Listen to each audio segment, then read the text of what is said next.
తీర్పు అనేది ఒకటి ఉంది. 90వ అధ్యాయం 90వ కీర్తన 2వ వచనం మనం చదువుకుందాం. 3వ వచనం 2-3 చదువుకుందాం. పర్వతములు పుట్టక మునుపు భూమిని లోకమును నీవు పుట్టింపక మునుపు యుగములు నీవే దేవుడు, యుగములు నీవే దేవుడవు. నీవు మనుషులను మట్టికి మార్చుచున్నావు. నరులారా తిరిగి రండి అని సెలవించి ఉన్నావు. ఒక మాట అడుగుతున్నా, భూమి మీద ఉన్న ప్రజలను దేవుడు 2 రకాలుగా పిలుస్తున్నాడు. ఒకటి మనుషులంట, ఒకటి నరులంట. ఏంటండి తేడా? ఇద్దరు ప్రజలే కదా. మనుషులేంది, నరులేంది? 2 ఒకటే కదా? కాదు, కానే కాదు. ఆ వాక్యంలోనే దేవుడు స్పష్టంగా బయలుపరుస్తున్నాడు. మనుషులంట దేవుడు మనుషులను మట్టికి మారుస్తున్నాడు. ఇప్పుడు చెప్పండి, దేవుడైన యెహోవా నేల మట్టితో ఎవరిని నిర్మించినాడండి? ఆ నేల మట్టితో నిర్మించిన నిర్మాణం ఏంటో తెలుసా? మన శరీరం. అందుకోసం పౌలు అన్నాడు, మీరు గమనిస్తే ఎఫెసీయులు 6:11 మనం పోరాడున్నది శరీరులతో కాదు అన్నాడు. శరీరులతో. We are not fighting with flesh. ఈ ఫ్లెష్నే దేవుడు మనుషులు అంటున్నారు, లేదా శరీరులు అంటున్నారు. వీరంట దేవుడు ఏం చేస్తున్నారు సార్? వీరిని మట్టికి మారుస్తున్నాడంటే. ఎప్పుడు మట్టికి మారుస్తాడు తెలుసా? మనం చనిపోయినప్పుడు. మనల్ని ఏం చేస్తారంటే పాతి పెడతారు. కాబట్టి సొలొమోను రాస్తున్నాడు 12వ అధ్యాయం 9వ వచనంలో, మన్నైనది వెనకటి వలె మరలా అని అనుకుంటాం కదా, కానీ అక్కడ మట్టికి రాయలేదు దేవుడు. ఒకసారి చదువుదాము. మన్నైనది వెనకటి వలనే మరలా భూమికి చేరుతుందంట. ఆమేన్, హల్లెలూయా. బాగా అర్థం చేసుకోవాలి. మన్నైనది వెనకటి వల్లే మంటికి చేరుతుందని చెప్పట్లేదు. మన్నైనదంట వెనకటి వల్లే మరలా భూమికి చేరుతుంది అంటున్నాడు. ఎందుకో చెప్పమంటారా? The earth is the source of your flesh. నీ శరీరానికి ఆధారం, ఆరిజిన్, సోర్స్ ఏంటి అంటే భూమి. 2వ అధ్యాయం 7వ వచనంలో నేల మంటితో, ఆది కాలంలో దేవుడు చెప్పిన నేల మంటితో నరుని నిర్మించినాడంట. అంటే నీ బాహ్య శరీరాన్ని దేవుడు దేనితో నిర్మించినాడు తెలుసా? మంటితో. కాబట్టి నీవు చనిపోయినప్పుడు ఏం జరుగుతుందంటే నీ శరీరము మట్టిలో మట్టిగా కలిసిపోతుంది. 40 days తర్వాత వెళ్ళి చూడండి, మీ శరీరం ఉండదు. ఎముకలు కొన్ని రోజులు కనపడతాయి. కొన్ని సంవత్సరాల తర్వాత పోయి చూస్తే ఎముకలు కూడా ఉండవు, మట్టిలో కలిసిపోతాయి. ఎందుకు? ఇది అక్కడి నుంచే వచ్చింది, అక్కడికే వెళ్తుంది. ఇప్పుడు 2వ భాగం ఉంది, అదే వెరీ ఇంపార్టెంట్. దాన్ని మనం హ్యాండిల్ చేయాలి. 2వది ఏంటో తెలుసా? నరులారా తిరిగి రండి అంటున్నాడు. ఎక్కడికి పోవాలా? ఎక్కడి నుంచి వచ్చావో నీకు తెలుసా? ఎక్కడి నుంచి వచ్చావో నీకు తెలిస్తే అక్కడ నువ్వు వెళ్తావు. నువ్వు ఎక్కడి నుంచి వచ్చావు? ఇర్మియా గ్రంథం 1వ అధ్యాయం 5వ వచనం.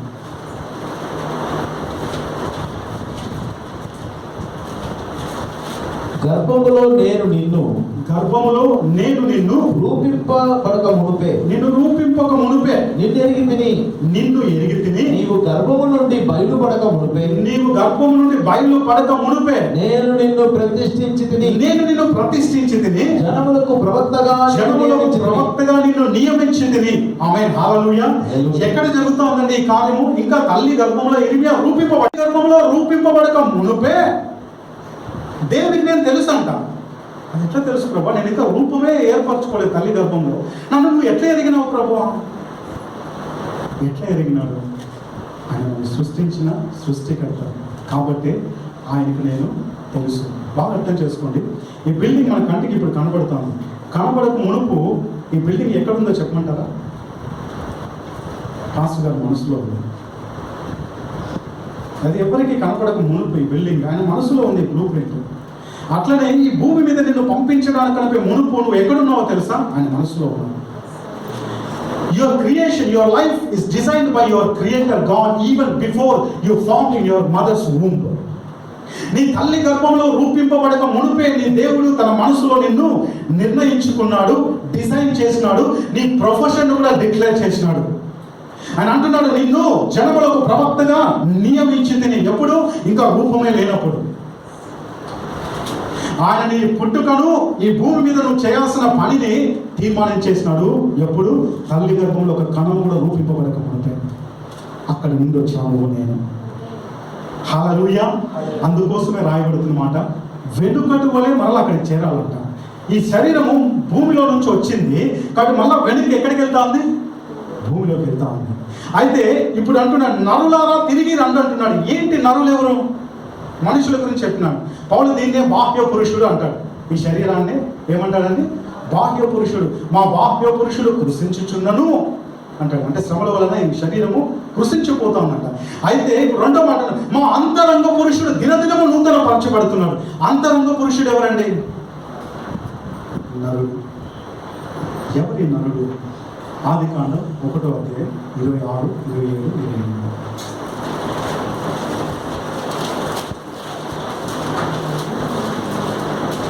28. దేవుడు మన స్వరూపమందు, ఇప్పుడు చెప్తున్నమాట, మన స్వరూపమందు మన పోలిక చొప్పున నరులను చేయదము. వారు సముద్రపు చేపలను.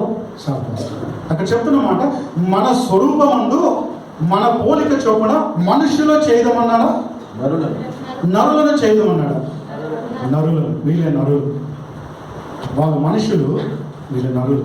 మనుషులు ఎవరండి? మీకు కంటికి నా కంటికి కనపడుతుంది ఈ ఫిజికల్ బాడీ. అయితే నరులు ఎవరో తెలుసా? నీ లోపల ఉన్నాడు నీ ఆత్మ, నీ లోపల ఉన్నాడు నీ అంతరంగ పురుషుడు. ఆ అంతరంగ పురుషుడు, నరుని ఆత్మ యెహోవా పెట్టిన దీపం. నీ లోపల ఉన్నాడు అంతరంగ పురుషుడు. కాబట్టి ఆ అంతరంగ పురుషునంట దేవుడు ఎలా చేసినాడంటే తన స్వరూపమందు తన పోలికలో చేసినాడంట. దేవుడు ఏమై ఉన్నాడు?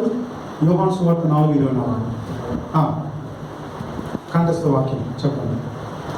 యోహాను సువార్త 4:24. దేవుడు ఆత్మ కనుక ఆయనను ఆరాధించేవారు ఆత్మతోనూ సత్యముతోనూ ఆరాధించాలి. ఇప్పుడు అంటున్నాను చూడండి, బాగా అర్థం చేసుకోండి, ఆ వాక్యాన్ని స్పష్టంగా గమనించండి. దేవుడు ఆత్మయే ఉన్నాడంట. God is spirit.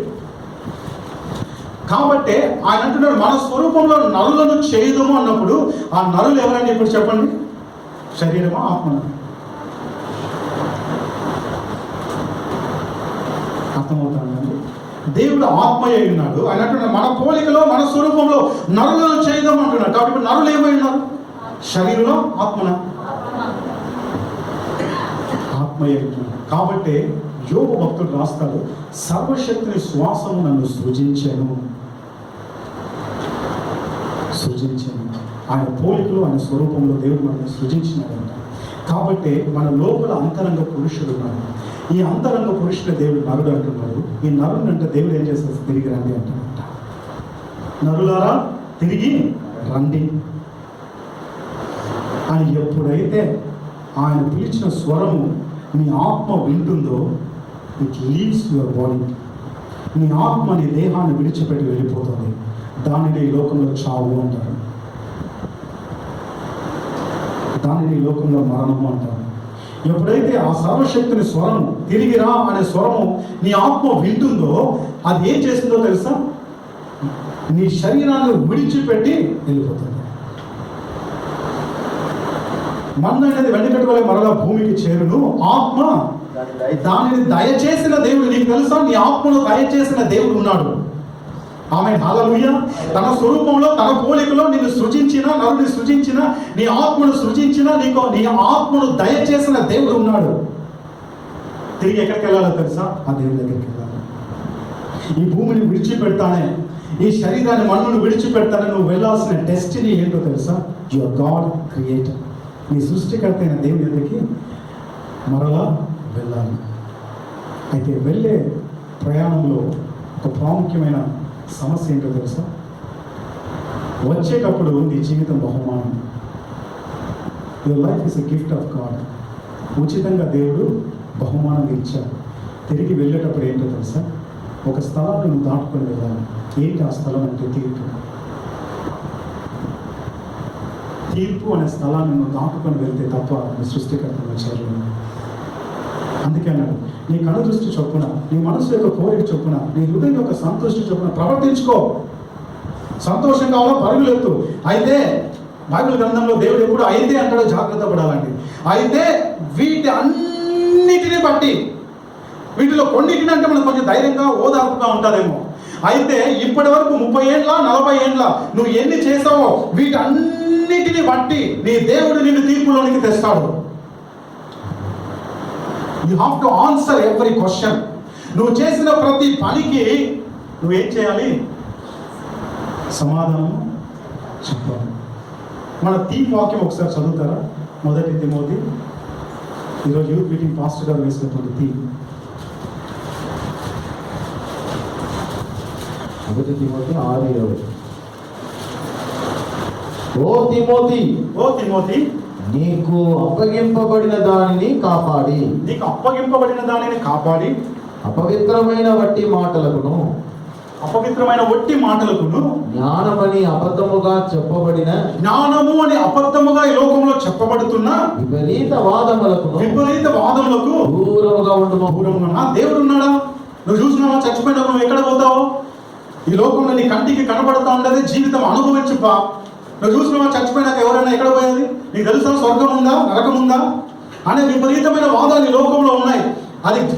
అది జ్ఞానము అని చెప్పబడుతుందండి ఈ లోకంలో. అది జ్ఞానం కాదు. అలాంటి వాదాలకు పోవద్దు. నీకు అప్పగించబడిన దానిని దేవుడు నిన్ను తల్లి గర్భంలో రూపింపక మునికే నిన్ను ఎందుకు ఏర్పరచుకున్నాడో, ఏ పని నీ చేతికి అప్పగించినాడో ఆ పనిని సంపూర్తి చేసి నువ్వు తిరిగి రండి అని ఆయన పిలిచినప్పుడు నువ్వు ఏం చేయాలి? వెళ్ళి ఆ తీర్పులో నువ్వు చేసిన పని ఆయనకు అప్పగించాలి. కాబట్టి నీ జీవితాన్ని దేవుడు ఇస్తున్నప్పుడు అది బహుమానమే. అయితే నువ్వు తిరిగి ఆయన ఎందుకు వెళ్తున్నప్పుడు ఆయన చేరాలి అంటే నీకున్న ఒకే ఒక మార్గం యేసుక్రీస్తు మాత్రమే. ఆమేన్, హల్లెలూయా. ఆయన అంటున్నాడు, నేనే మార్గము, సత్యము, జీవము, నా ద్వారానే తప్ప తండ్రి యొద్దకు ఎవడునూ రాడు. నేను అంటున్నా ఒక ప్రశ్న, తండ్రి యొద్దకు ఎందుకు వెళ్ళాలి? ఎప్పుడు వెళ్తావు నువ్వు తండ్రి యొద్దకి? ఈ భూమిని విడిచిన వెంటనే. ఎందుకు వెళ్ళాలి తండ్రి యొద్దకు? నీ ఆత్మను దయచేసిన నీ సృష్టికర్త ఆయనే. కాబట్టి the destiny of your spirit is your father in heaven. కాబట్టి నీ ఆత్మ యొక్క గమ్యం ఏంటి అంటే ఈ భూమిని విడిచిన వెంటనే అది సృష్టికర్తను చేరుకోవడానికి వెళ్ళిపోతుంది. అలా వెళ్తున్న ప్రయాణంలో అది ఒక ప్రాముఖ్యమైన స్థలంలో స్టక్ అయిపోతుంది. నేను వాక్యం ముగింపుకు వస్తానండి. కొన్ని ఏళ్ల క్రితం ఫారిన్ ఒక దేశంలో ఒక న్యూరో సర్జన్, నరాలకు సంబంధించిన శస్త్ర చికిత్స నిపుణుడు, న్యూరో సర్జన్ అంటారు. ఆ న్యూరో సర్జన్ సడన్ గా హార్ట్ అటాక్ వచ్చి చనిపోయాడు. 2 నిమిషాలు ఆయనకి గుండెల మీద వేసి అదుముతా ఉన్నారు. దాన్ని సిపిఆర్ అంటారు. అలా సిపిఆర్ చేస్తూ ఉన్నప్పుడు 2 నిమిషాల వ్యవధి తర్వాత మళ్ళీ ఆయనకు ఊపిరి వస్తే మళ్ళీ ఆయన ఐసీయూలో చేసి బతికించినారు. ఈ 2 నిమిషాల వ్యవధిలో ఏం జరిగిందని ఒక ప్రశ్న ఇంటర్వ్యూలో వేసినప్పుడు ఆయన చెప్పిన మొట్టమొదటి మాట ఏంటో తెలుసా?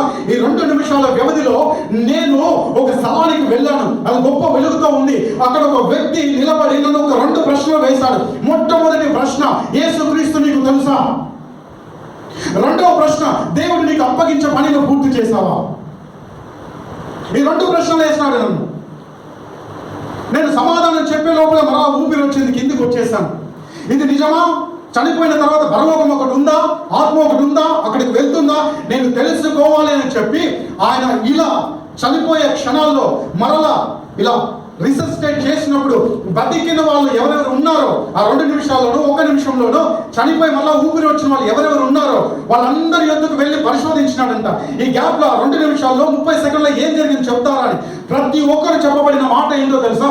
ప్రతి ఒక్కరు ఆత్మ వెళ్ళి ఒక స్థలంలో నిలబడినప్పుడు అక్కడ నిలబడిన వ్యక్తి 2 ప్రశ్నలు వేస్తున్నాడు ఎంట్రన్స్ లో. ఏంటి అంటే, నీకు యేసుక్రీస్తు తెలుసా? రెండవ ప్రశ్న, నాకు తెలుసు అంటే ఆయన అప్పగించిన పనిని పూర్తి చేశావా? ఈ 2 ప్రశ్నలు మీరు సమాధానం చెప్పాలి. అప్పుడే మీకు ద్వారం తెరవబడుతుంది. ఈరోజు యేసుక్రీస్తు మీ జీవితంలో ఉన్నాడా? ఉంటే రెండవ ప్రశ్న, ఆయన మీకు ఏ పని అప్పగించాడో మీకు తెలుసా? మన జీవితంలో 2 కార్యాలు ఉన్నాయి. ఒకటి మిషన్ అంటారు, ఒకటి మినిస్ట్రీ అంటారు. ఒకటి మిషన్, ఒకటి మినిస్ట్రీ. మిషన్ అంటే ఏంటి బ్రదర్? నేను ఈ భూమి మీద ఉన్న ప్రజలకు చేసే సేవను మిషన్ అంటారు. అది మదర్ తెరీసా చేసేది. మినిస్ట్రీ అంటే ఏంటో తెలుసా? నువ్వు రక్షింపబడిన తర్వాత దేవుని ఆత్మ ఈ సంఘంలో క్షేమాభివృద్ధి కలగడానికి, పరిచర్య ధర్మం జరగడానికి, పరిశుద్ధులు సంపూర్ణులు కావడానికి, తిరిగి జన్మించిన ప్రతి ఒక్క విశ్వాసికి దేవుని ఆత్మ కృపా వరం ఇస్తున్నాడు. అది 9 కృపావరాలు మాత్రమే కాదు. అది ఉపచారం చేయడం కావచ్చు, అది నిర్వహణ చేయడం కావచ్చు, అది పాటలు పాడేది కావచ్చు, ఆరాధన జరిపించేది కావచ్చు, మ్యూజిక్ ప్లే చేసేది కావచ్చు, ఏదైనా సరే కృపావరమే. ఆ వరాన్ని దేవుడు నీకు ఇస్తాడు. ఎందుకు తెలుసా? అది సంఘంలో నువ్వు ఆ వరము ద్వారా క్షేమాభివృద్ధిని కలుగు చేయాలి. ఆ వరము ద్వారా పరిశుద్ధులు సంపూర్ణులు కావడానికి ప్రయాసపడాలి. ఆ వరము ద్వారా విశ్వాసులు ఏం చేయాలో తెలుసా? క్రీస్తు సంపూర్ణతలోకి వాళ్ళు ఎదగడానికి సంఘంలో ఆ వరాన్ని నువ్వు ఉపయోగించాలి.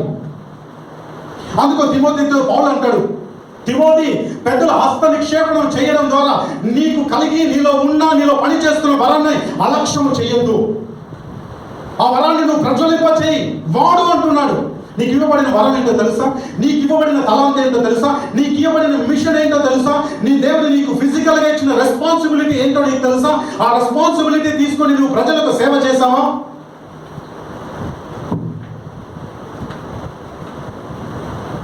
సమాధానం చెప్పాలి. మొదటి పేతురు 4:19 చదువుకున్నాను.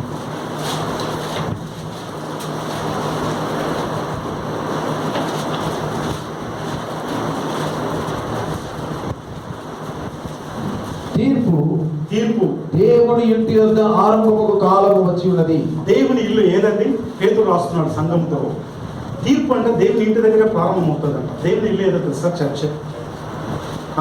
తీర్పు దేవుని ఇంటి యొద్దనే ప్రారంభమయ్యే కాలం వచ్చి ఉన్నది. అది మన యొద్దనే ఆరంభమైతే, ఇప్పుడు ఇంకా స్పష్టంగా చెప్తున్నాడు, అది ఎక్కడ ఆరంభం అవుతుందంటే మన యొద్దనే ఆరంభం అవుతుందంట. మీకు తెలుసా? అన్యులకు తీర్పు జరగక మునిపే విశ్వాసులారా మీకు తీర్పు జరుగుతుంది. మనకు జరుగుతుంది తీర్పు. మీకు తెలుసా ఆ విషయం? వాళ్ళని దేవల సింహాసన తీర్పులో తీర్పు తీర్చడానికి ముందే విశ్వాసులమైన మనకు తీర్పు తీరుస్తాడంట. అందుకే పౌలు ఒక చోట స్పష్టంగా రాస్తాడు, మీరు దేహమందు అవి మంచివైనను సరే, అవి చెడ్డవైనను సరే, దేహమందు నేను జరిగించిన క్రియలన్నిటిని బట్టి నీ దేవుడు నిన్ను తీర్పులోనికి తెస్తాడు. మంచివైనా సరే, చెడ్డవైనా సరే, వాటన్నిటి గురించి క్రీస్తు న్యాయపీఠం ఎదుట నిలవాలంట. ఈరోజు క్రీస్తును నువ్వు రక్షకునిగా అనుభవిస్తున్నావు. అయితే ఒకరోజు క్రీస్తు న్యాయపీఠం మీద న్యాయాధిపతిగా నిలబడతాడు. అప్పుడు ఆయన ఏమంటాడు తెలుసా? ఇదిగో నీకు 5 తలాంతులు ఇచ్చాను కదా, ఏం చేసినావు? ఇదిగో నీకు నేను 2 తలాంతులు ఇచ్చినాను కదా, ఏం చేసినావు? ఇదిగో నీకు 1 తలాంతు ఇచ్చినాను కదా, ఏం చేసినావు అని అడిగే రోజు వస్తుంది. లెక్క అప్పగించాలి అంటారు. కాబట్టి నరులారా తిరిగి రండి అన్నప్పుడు, తిరిగిపోయినప్పుడు ఏం జరుగుతుంది? అక్కడ తీర్పును ఒక స్థలం ఉంటుంది, దాన్ని దాటుకుంటే నువ్వు పరలోకంలో ప్రవేశిస్తావు. సిద్ధమా? ఆ వాక్యాన్ని పూర్తి చేస్తాం. తీర్పు దేవుని ఇంటి యొద్ద నుండే ప్రారంభమైతే దేవుని సువార్తకు అవిధేయులైన వారి గతి ఏమవును ఆయనకు అర్థం చేసుకో. చాలా మంది ఇప్పటికీ అనుకుంటా ఉంటారు, ఏంటంటే మనకి ఎందుకు వచ్చిన గొడవలు బ్రదర్, అసలు విశ్వాస మార్గాన్ని వదిలేస్తే పోదా, ఎందుకు యేసయ్య, ఎందుకు శ్రమలు అనిపిస్తా ఉంటారు కొంతమంది. అట్లయితే వదిలేస్తే ఇప్పుడు చూడండి ఏంటండి, మరి సువార్తకు అవిధేయులైన వారి గతి ఏంటంట? మనకే ఇంత భయంకరమైన తీర్పు ఉంటాయంట. ఇంకా సువార్తకు అవిధేయ, మా వద్దు యేసుక్రీస్తు అన్న వాళ్ళ పరిస్థితి ఏమవుతుంది? ఎంత భయంకరమో కదండి. సో కాబట్టి మరియు నీతిమంతుడే రక్షింపబడిన దుర్లభము అంట. భక్తిహీనుడను పాపియు ఎక్కడ నిలుతురు? భక్తిహీనుడు పాపి ఎక్కడ నిలుతుడు? 19 చదువుకున్నాను. కాబట్టి దేవుని చిత్త ప్రకారం బాధపడువారు సత్ప్రవర్తన కలవాలి. నమ్మకమైన సృష్టికర్తకు తమ ఆత్మలను అప్పగించుకొనవలెను చెప్తున్నాడండి. ఎవరికి నీ ఆత్మను అప్పగించాలంట? సృష్టికర్తకు. అందుకు ఇంత స్టోరీ చెప్పాను. మీరు ఏం చేయాలి కదా, నరులారా తిరిగి రండి అన్నప్పుడు నీ ఆత్మను అప్పగించాలండి. ఎవరికి? నీకు ఇచ్చిన దేవుడికి. అక్కడ లెక్క యేసుక్రీస్తు పలికిన 7వ మాట, గుడ్ ఫ్రైడే లెంట్ సీజన్లో చెప్పండి. అప్పగించాలా? యేసయ్య కరెక్టా? అయితే 6వ మాట ఏం పలికినాడు? ఇంగ్లీష్లో చెప్తారు అన్నమాట. ఫినిష్డ్ అంటారు, కానీ ఫినిష్డ్ కాదు. ఒరిజినల్ గ్రీక్లో చూస్తే అకంప్లిష్డ్. యేసుక్రీస్తును దేవుడు దేనికోసం ఈ భూమి మీదకి పంపించినాడో ఆ కార్యమును సంపూర్తి చేసినాడంట. ఆమేన్, హల్లెలూయా. పరుగు పందెం ఉందండి. లాస్ట్కి 10 మంది వెళ్తారు. 10 మందికి బహుమానం ఇస్తారా? 10 మంది నేను ఫినిష్ చేసిన రేస్ అని చెప్తారా? కాదు. మొట్టమొదటి ఎవరు పరిగెత్తి ఆ లైన్ టచ్ చేస్తారో అతనికి బహుమానం ఉంటుంది. కాబట్టి మీరు బహుమానం పొందున్నట్లుగా పరిగెత్తండి పౌలు ఎంకరేజ్ చేస్తారు. పరిగెత్తుతున్నారు మంచిదే, అందరూ పరలోకం చేరాలి మంచిదే, కానీ బహుమానం పొందేటట్లు పరిగెత్తండి అంటున్నాడు. సులువుగా చిక్కులు పెట్టి ప్రతి పాపమును విడిచిపెట్టి ప్రతి భారమును విడిచిపెట్టి యేసు వైపు చూస్తూ బహుమానం పొందేటట్లు పరిగెత్తండి. ఓపికతో పరిగెత్తండి. శ్రమలు ఉంటాయి, ఓపికతో పరిగెత్తండి కదా. బహుమానం పొందినట్లుగా పరిగెత్తండి అని చెప్పి ఫిలిప్పీలో ఉంటుంది కదా.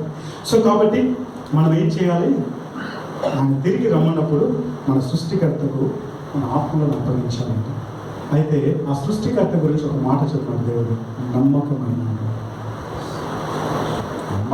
సృష్టికర్త. ఎందుకంటే ఆ మాట, ఎందుకంటే నీ శ్రమలో నీ దేవుడు నీతో ఉంటాడు. హల్లెలూయా. నేను చెయ్యి విడిచిపెట్టాడు. నీ శ్రమలో నీ దేవుడు నీతో ఉంటాడు. నేను చెయ్యి పట్టుకొని నడిపిస్తాడు. ఆమెన్. హల్లెలూయా. మన మొదటి వేసి నిలబడదాం, ప్రార్థన చేద్దాం. Thank you Jesus.